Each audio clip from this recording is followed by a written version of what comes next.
कानून के विद्यार्थियों, इस कानूनी विश्लेषण में स्वागत है। आज हम एक बहुत ही दिलचस्प और महत्वपूर्ण विषय पर चर्चा करने वाले हैं, और वो है भारतीय संविधान की संशोधन शक्तियों का मूलभूत इतिहास। हम औपचारिक शैक्षणिक ढांचे का उपयोग करते हुए शंकरी प्रसाद केस के ऐतिहासिक महत्व को समझेंगे। आज की चर्चा का रोड मैप बिल्कुल स्पष्ट है। पहले जमींदारी उन्मूलन का संदर्भ, फिर मुख्य कानूनी दुविधा शंकरी प्रसाद फैसला, उसके बाद न्यायिक दर्शन का विकास और अंत में परीक्षा के लिए महत्वपूर्ण रिवीजन। भाग 1, जमींदारी उन्मूलन का संदर्भ। चलिए सीधे उस सामाजिक आर्थिक इतिहास में चलते हैं जिसने इस बड़ी कानूनी लड़ाई को जन्म दिया। कहानी शुरू होती है 1951 से। सरकार ने प्रथम संविधान संशोधन अधिनियम पारित किया। इसका बिल्कुल सीधा सा उद्देश्य था, जमींदारी उन्मूलन कानूनों को अदालतों में चुनौती दिए जाने से बचाना और उन्हें एक मजबूत संवैधानिक ढाल देना। और जाहिर है इसका तुरंत और कड़ा विरोध हुआ। मामले सीधे सुप्रीम कोर्ट पहुंच गए। विरोधियों का तर्क बहुत ही धारदार था।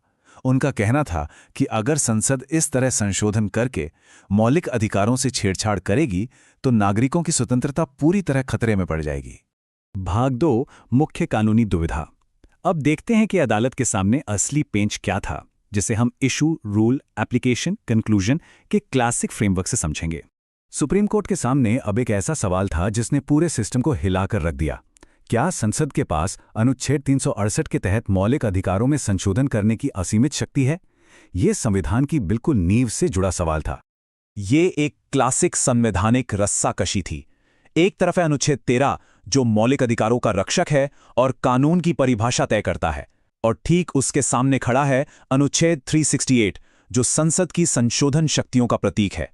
दोनों में सीधा और जबरदस्त टकराव। भाग 3, शंकरी प्रसाद फैसले का मूल्यांकन। 1951 में सुप्रीम कोर्ट ने इस बड़ी दुविधा पर क्या कहा, चलिए समझते हैं। तो सुप्रीम कोर्ट का जवाब था हाँ। कोर्ट ने साफ कर दिया कि संसद संविधान के किसी भी हिस्से में संशोधन कर सकती है और मौलिक अधिकार भी इसमें पूरी तरह शामिल हैं। उनका सबसे बड़ा तर्क यह था कि संविधान संशोधन की प्रक्रिया अनुच्छेद 13 वाले आम कानून की श्रेणी में आती ही नहीं है। इसका परिणाम क्या हुआ? ये संसदीय संप्रभुता की एक बहुत बड़ी जीत थी। अनुच्छेद 368 के तहत संसद की ताकत को आधिकारिक मोहर मिल गई और संविधान बदलने के मामले में संसद को काफी मजबूत मान लिया गया। भाग 4, न्यायिक दर्शन का विकास। लेकिन जैसा कि हम जानते हैं, कानून कभी स्थिर नहीं रहता। न्यायपालिका के रुख में बाद में क्या बदलाव आए, वो जानना बहुत जरूरी है। इस कालानुक्रमिक इतिहास को देखिए। 1951 में शंकरी प्रसाद केस में संसद के पास पूरी शक्ति थी। फिर आता है 1967 का गोलकनाथ केस, जहां न्यायपालिका ने अचानक ब्रेक लगा दिया, और अंत में 1973 का केशवानंद भारती केस, जिसने एक ऐतिहासिक और संतुलित समाधान पेश किया। इन दोनों ऐतिहासिक मुकदमों को अगल बगल रखकर देखने से तस्वीर बिल्कुल साफ हो जाती है। 1951 में जो संसद मौलिक अधिकारों में कुछ भी बदल सकती थी, 1967 के गोलकनाथ फैसले ने उस रुख को पूरी तरह से पलट दिया। कोर्ट ने साफ कह दिया कि संसद नागरिकों के मौलिक अधिकार नहीं छीन सकती।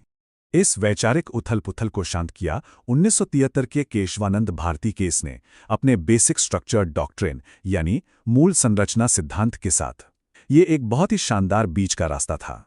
संसद संशोधन तो कर सकती है, लेकिन वो संविधान की मूल आत्मा या उसके आधारभूत ढांचे को कभी नष्ट नहीं कर सकते।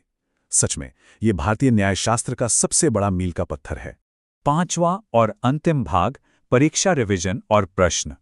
चलिए अपने सभी एकेडमिक निष्कर्षों को कानून की आगामी परीक्षाओं के लिए समेटते हैं। परीक्षा के नजरिए से ये वो कोड डेटा है जो हर कानून के छात्र के फिंगरटिप्स पर होना चाहिए। याद रखें, साल 1951 संसद मौलिक अधिकारों में संशोधन कर सकती है, अनुच्छेद 368 की स्पष्ट व्याख्या, और सबसे अहम बात, संवैधानिक संशोधन अनुच्छेद 13 के तहत परिभाषित कानून नहीं है। यहाँ कुछ संभावित निबंध प्रश्न हैं जो अक्सर परीक्षाओं में पूछे जाते हैं, जैसे प्रथम संशोधन का प्रभाव या शंकरी प्रसाद में कानून शब्द की व्याख्या। इनका एक बेहतरीन उत्तर लिखने के लिए आपको इस पूरे कालानुक्रमिक इतिहास और अनुच्छेदों के बीच के टकराव की गहरी समझ दिखानी होगी। इस चर्चा को खत्म करते हुए एक बहुत ही गहरा दार्शनिक सवाल है जिस पर आप सबको सोचना चाहिए। क्या संसदीय संप्रभुता और न्यायिक समीक्षा के बीच का यह तनाव कभी सच में खत्म हो सकता है? शक्ति के संतुलन की यह अकादमिक बहस आज भी निरंतर जारी है। इसके बारे में गहराई से सोचें। इस विश्लेषण में साथ जुड़ने के लिए बहुत बहुत धन्यवाद।